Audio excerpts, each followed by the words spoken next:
Hello there, friends. This is the almighty Zentaco, and welcome to the first installation of my new series, Bug Squashing 101, where we look at games that you guys have made, and we try to fix bugs that you're having with them. Because, in my opinion, this is one of the best ways to get better at coding, and that is to crush bugs. So, this first game comes from someone named Sky, and supposedly they're having a problem where their player object is getting stuck in the backdrop, or in the backgrounds.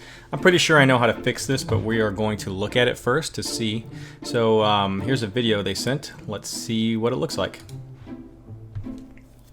Yeah, okay, they're getting stuck in walls.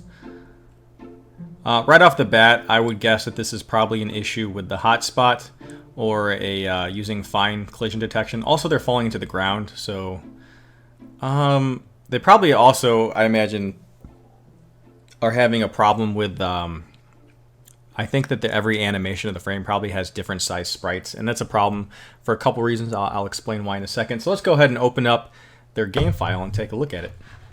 Okay, so here's their game. And first I'm going to say I really enjoy the style of the game. The sounds are good. The enemies are cool. They're little donut dudes. Yeah, it's got a decent style, so good work on that. Yeah, I see where it's falling through the floor here. It's also preventing me from jumping in quick succession. Yeah, so I'm pretty sure I can fix this. So let's crack open the code and see what's going on. So let's check for collisions and see how they are doing their background collisions. So, nope, that's not it. There's a collision with something other than a backdrop. Did I miss it? Oh, here it is, right here. Test for obstacle overlap, and then we have this player overlapping a backdrop, and then we have selected object overlaps an obstacle. So that is technically right, but I'm going to assume that there's a problem with the sprite. So let's look at Tom here. All right, let's look at the walking animation. We're going to click on the eye so that we can view the hotspot. Okay, so first off the bat, I can see the hotspot is moving around. That's probably because they imported this from a sprite sheet, and the hotspot is centered at the center of gravity point. Let me get my infamous coffee sip in. So that's going to cause a problem right there. Also, as you can see, the size of this sprite is changing. That is a big no-no. You can have a size of a sprite change, but you don't want to check collisions with that sprite. You need a consistently sized sprite for collision testing, because what will occur is, like, let's say, for example, I was on frame 6, I hit the ground, I'm now on frame 7. The animation is expanding into the ground, which is going to cause weird collision errors. So the way we fix this is going to be this. Let's look at this object here, this player, and we're going to check out how big he is. So he's 19 wide, 49 tall. We're going to create a new active object, and this is going to be our player object. And what we're going to do is we're going to have Tom follow the player as a sprite, and we're going to check all collisions with backdrops with the player object as opposed to Tom, because the player object will have no animations. So it's not going to clip into the background like that. So again, he was 19 by 49, so let's resize this to 19 by 49. The changing hotspot shouldn't be an issue though, because it is set to the center of gravity, so it should be just fine. Let's make sure our hotspot is centered. Okay. So this is our new player object. Now, we want to make sure that this is not visible at start, because we don't want to see this. We just want to see Tom. And we're going to have Tom follow this object and change his directions based on this object. So, uncheck visible at start. Now we're going to go into the event editor, and we're going to replace all of these collision testing events and replace the Tom sprite with the object of the player, that square. So, actually we can just edit it. No, I guess we have to replace it. All right, so go to the object player, collisions, overlapping a backdrop. Selected object does overlap an obstacle. All right, let's find all the other instances of this. This is another obstacle overlap. Yep, so we need to edit this. Change Tom into the player object again. This is not a this is not using the collision engine to keep the player on the ground. This is actually just a collision test to see if the frame restarts. So that's fine. We can leave that with the Tom sprite. It doesn't have to be the player. Same with all these. This is just looks like restarting the frame. That's being killed. What's this one here? That's an obstacle overlap. So we need to edit this one and replace that with the player object. What's this? This one. Okay, you see here where it says test for obstacle overlap. And then we're checking to see if Tom is overlapping this active 7. Since this actually isn't bothering to check collisions to work within the physics engine, this is actually just a way to restart or jump to a different frame. You do not need this test for obstacle overlap. That is only when you're trying to do the platform movement engines like physics engine. So since that's not really a physics collision, then we don't need that. All right, we need one more thing. To start a frame, the PMO is set to Tom. We want to make sure that it's actually set to our player object. So let's do that now. We will say set object, and we are going to select our player. All right, let's give this a test. It does not work. What did I do? Okay, so we made a mistake. I forgot to add something. We need to have it so the position of the sprite of Tom is always following the new player object we created. We did not do that. So let's make a new comment. We will say update player sprite position. This is going to be an always event, so insert a new always event. And we are going to set the position of Tom relative to the position of our player object. Okay, so that should pretty much sum it up and fix the problems we were having. Let's test. Okay. Yep, see, we're no longer falling into the floor. Collisions are nice and clean. Animations are not getting weird. There is one problem we have to fix, though, that we didn't. We're still going to do this sort of goofy wall animation. That's really easy to fix, so let's go figure out how they did that. Okay, so what's going on here is while the D button is pressed or the A button is pressed, we are changing the animation to walking. But then down here where it's colliding, the animation is being changed to stopped. And so these are constantly cycling. It hits line 8 or 9, depending on what you're pressing, changes the animation to walking, no longer is moving, so it hits the animation to stopped. So essentially, we need to add some more conditions to this here before. We don't want the animation stop to play until you are no longer pressing D or A. So go ahead and insert that now. We will say keyboard, repeat while keys pressed, and that's D. And we will copy that and modify that to A. Negate both of them. And that should have done it.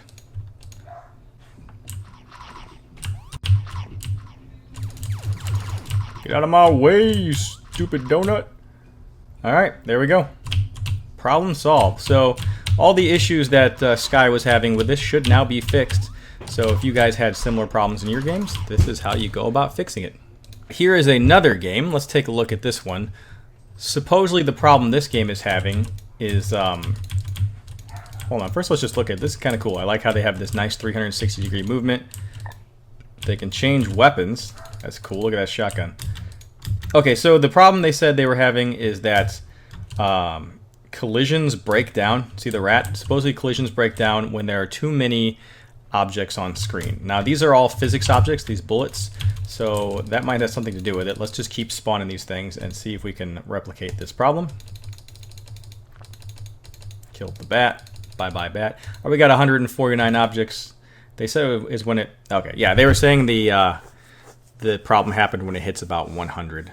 So yeah, as we see there, that rat did go through the wall. I'm sure that's not supposed to happen.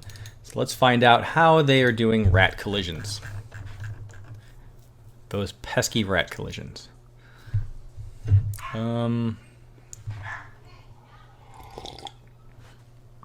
Let's just click up here and see every condition involving the rat. There is nothing that is controlling the rat collision here, so I'm going to guess it's a behavior.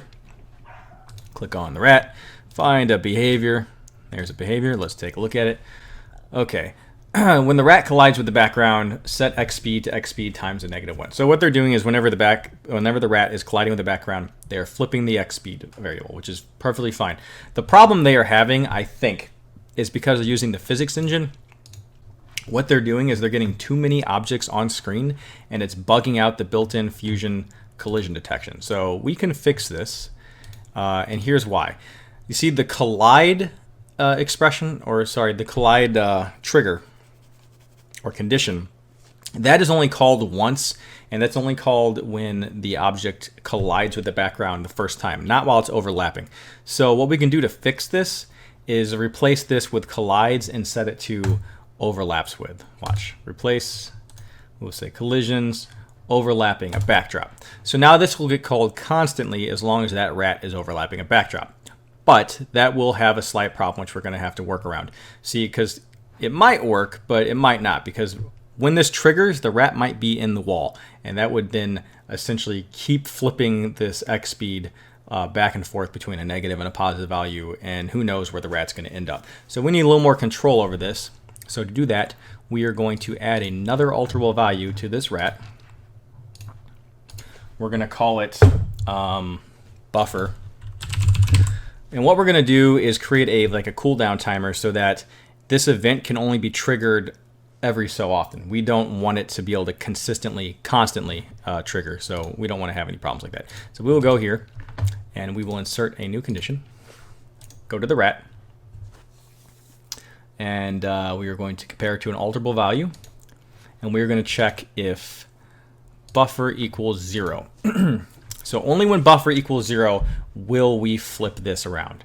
Now we also then, when this trigger happens, we need to set buffer to something other than 0, and then we're going to count down.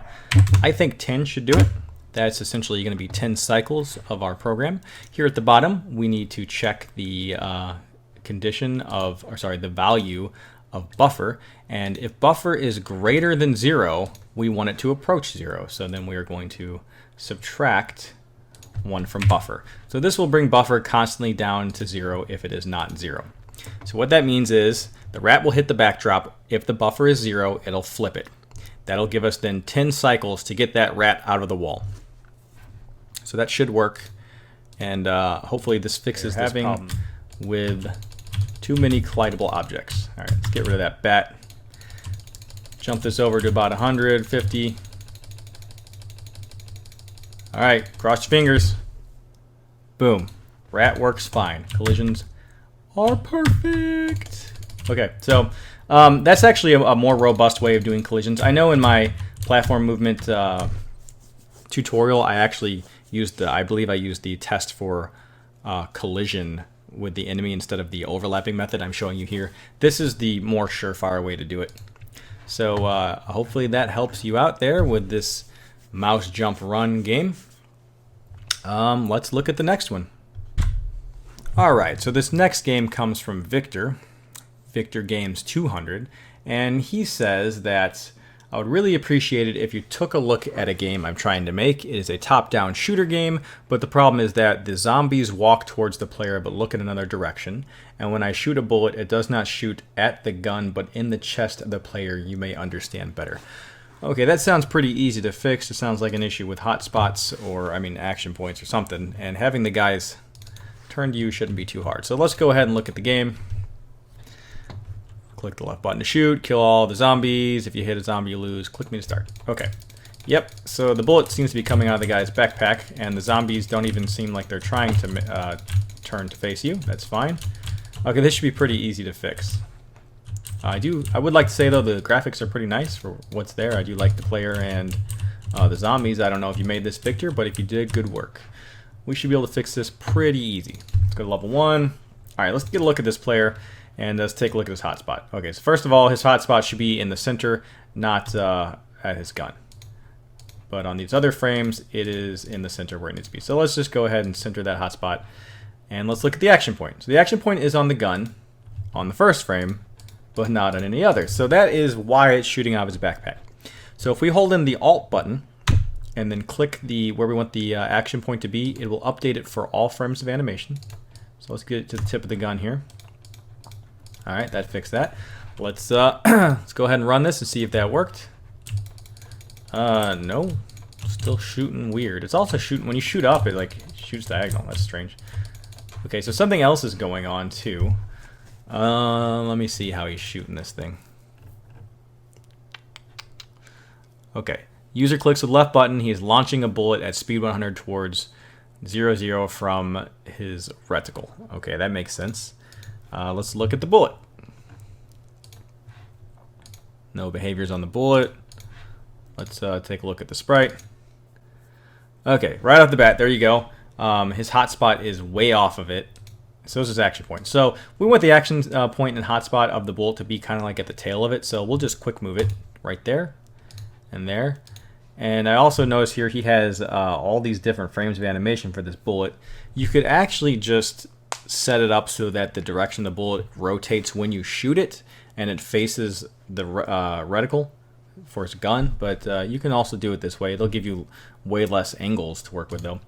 Okay, so we just need to readjust all these hotspots and these action points. So just go ahead and hit the quick move in the opposite direction of where the bullet will be going. So right here, bottom left for this one. Let's look at the top one. Wait, is that his? Okay, so his top. The reason that bullet looked goofy is because the top animation, the up animation for this bullet is the wrong angle. We can quickly adjust that with a rotate, and we will rotate it 45 degrees. And whoops, let's just rotate it 90. There we go. Not the best looking bullet, but whatever. All right, let's get the hot spot where it needs to be, as well as the action point. Let's go to the next one, and we're just going to do this for every single direction of this bullet. So this should fix the issue he was having with these bullets shooting all weird.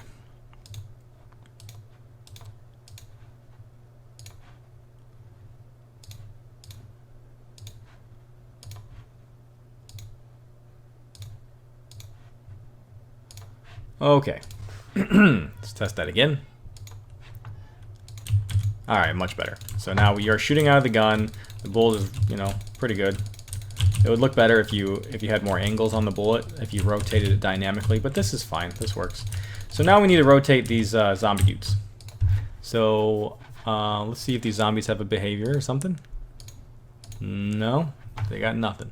So is there any rotate code at all on the zombies? Let's click on the zombies and see what's going on. Always change animation sequence to stopped. Look at 0, Okay.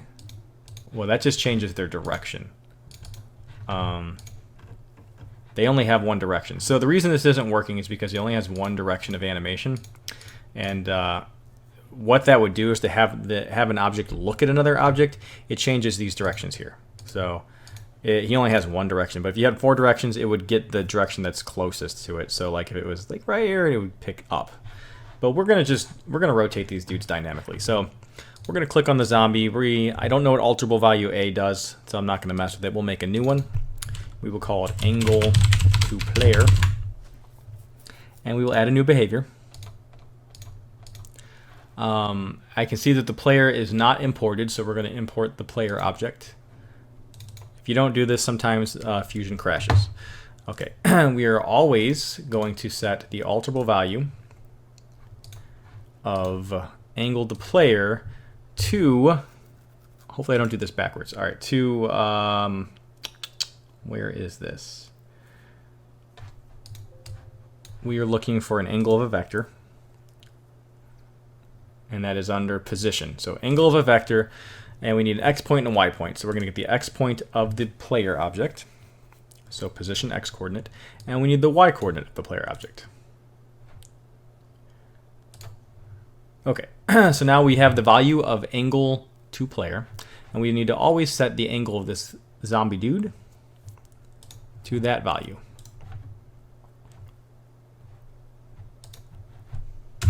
Let's pick 1 for maximum quality. And let's test and see if this zombie game is working. There we go. Zombies are now dynamically facing our player. Looks pretty dang good if you ask me. I'm really impressed with that animation. It looks pretty nice. Okay, so hopefully that fixes all the issues you were having with this Victor. And if anyone else is having a problem with a 360-degree top-down shooter, hopefully this was also useful. Okay, this game is from the Trollers US, and he says, whenever you hit the top left or right edges of the grass blocks, you die. Okay, so the top left or right edges of the grass block, you die. All right, let's look at it, see what he's talking about.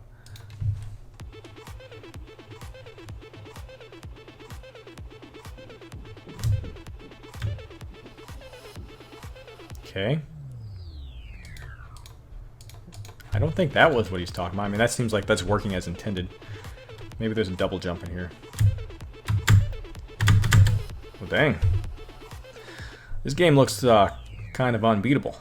Let's try it again. Maybe I can go faster somehow.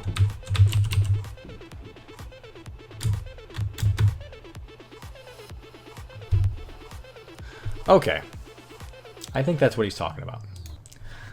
I'm not sure that's really a bug. That might just be a design issue. Let's see how... Alright, well this actually just seems like not really a bug. This is just not designed, I guess, how he wants. I guess he wants to be able to walk up of a small step, but he's got set right now that if the player is ever overlapping a grass backdrop, that it kills him. So, what I would do to fix this then is insert an object. We will call it death indicator, I suppose. Doesn't really matter what you call it, just as long as you know what it does. We'll make it red. We need to make it invisible. We don't want to see it. Shrink it down a bit. And we are going to make a new always event. And we are always going to set the position of this relative to the position of the player. And we're going to make sure it's kind of sticking out of him right here. Okay?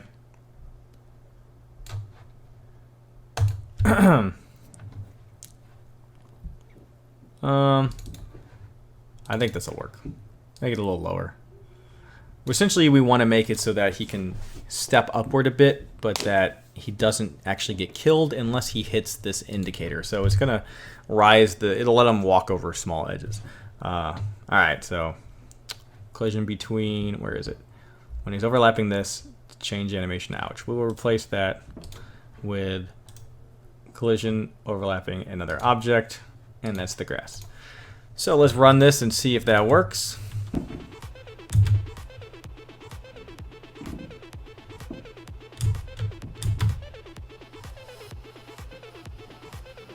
Okay, so it does trigger the death. That's what we wanted, but we need to look for a small edge for him to walk over and see if he can now walk over it. Some of these jumps are not beatable. If you make a endless runner like this, you need to make sure that you kind of control the parameters of where your platforms can spawn so that you can beat it. Alright. Still too big.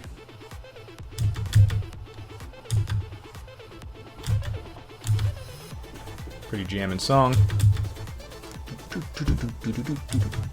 Alright, let's try this. Boom. See? Okay. So, there. I believe we have fixed the problem that he was having. Yep. We're going to go ahead and call that fixed. If this is not fixed to your satisfaction, feel free to get back a hold of me, and I will try to do whatever it is you were trying to fix. You weren't very specific, but I think this is what you meant. So, all right, that's pretty much all the time we have for today, guys, for looking at bugs and squashing dim bugs. I appreciate you watching this video. I hope you guys found it useful. And if this is a series you want to be a part of, then send your bugs my way. Just email them to zentacoproductions@gmail.com. And if I feel that they are bugs we could all learn from, I will put them in the next video. So thanks again, guys, for watching. And until next time, have a good one.